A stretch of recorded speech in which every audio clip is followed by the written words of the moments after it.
We're now going to look at some exam 2 trigonometry style questions, and we're going to be talking about when you should use your CAS and when you shouldn't use your CAS. So we'll go through some key CAS skills, as well as realizing, hey, this question I shouldn't use my CAS for because it's quicker to do it by hand. All right, let's begin by talking about converting between degrees and radians. So if it asks you to convert the angle 630 degrees to radians, how should you approach this? Well, 630 is just uglier enough that I probably would recommend using your CAS. You know, you might be given a really nice number and then you can just kind of do it by hand.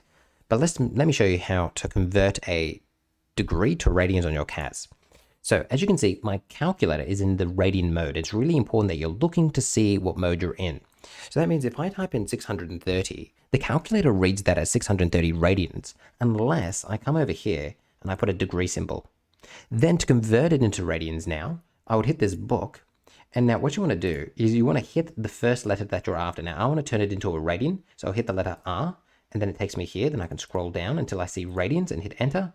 And then I hit enter again. And that means my answer is going to be 7 pi on 2. Now, the other way to approach this question would be if you're in degree mode. Now, I would recommend that you leave your calculator in radian mode because that's more often what your questions you face have. So leave it in radian mode. But if you are in degree mode, and you can see, you can just change just by toggling that back and forth.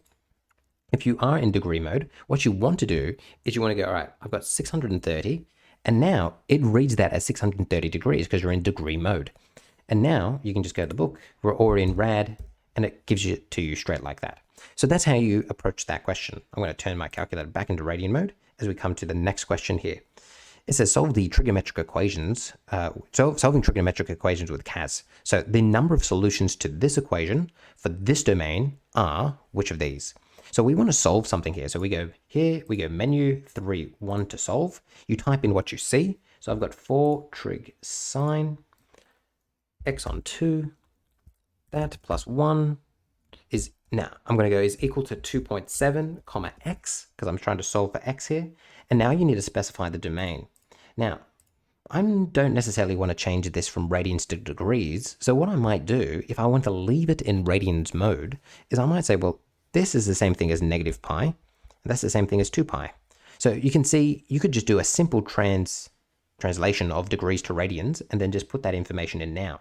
If you find it easier, so that way we don't have to change it back and forth from degrees to radians, or you could change it and just type in what you see there. But we're going to do it this way. I'm going to go negative. Whoa, I'm in the wrong part. I need to be over here. My bad. I'm going to go negative pi is less than x is less than 2 pi. There we go. That looks good. We hit enter. And as you can see, I get one solution. I get 2 solutions. There are 2 solutions to this. My answer is B. We then continue. Okay, the last one here, this is a very common year 12 question, and it's a nice basic question as well. It's nothing too tricky at all. And for this one, I would recommend not using your CAS. So you need to be discerning as to when you would use your CAS and when you shouldn't use your CAS. So here I say don't use CAS because it's far easier just to do it by hand because it wants us to find the period and the range of this right here. And I know that if I want to find the period of something, what I do is I go 2 pi over whatever the coefficient of x is, which is pi on 2. So that means it's going to be just 4 because that pi will cancel with that and this 2 will times with that. So it's going to be 4. Immediately I can take out these options. Then the range, now for the range, I always like to draw it. I always like to draw this. And then I can say, all right, I've got a shift of 1. So that means it's centered here. And then from that 1, I've got an amplitude of 2. So it means I'm going 2 up to 3 and I'm going 1 down to 0, aren't I? Because, oh, sorry, 2 down. I'm going 2 down to negative 1. And that way I've got an amplitude of 2 because I'm going 2 up from 1 and I'm going 2 down from 1 as well. So that means I'm going from negative 1 to positive 3. And let's just see if I can do that a bit neater, shall we? Because that's just really, really ugly. Let's just do that. So as I said, we've got this, we've got this. I've shifted 1 up. We know it's shifted 1 up because of that 1 right there. We're shifted 1 up. And then I'm going 2 up to there and 2 down to negative 1. So that means 2 up, 2 down. My domain is negative 1 to 3, which means my answer is B. that's how you approach this question. Hopefully you found that helpful, and you can see how you shouldn't always use your CAS. You need to think through what's the quickest way to do it.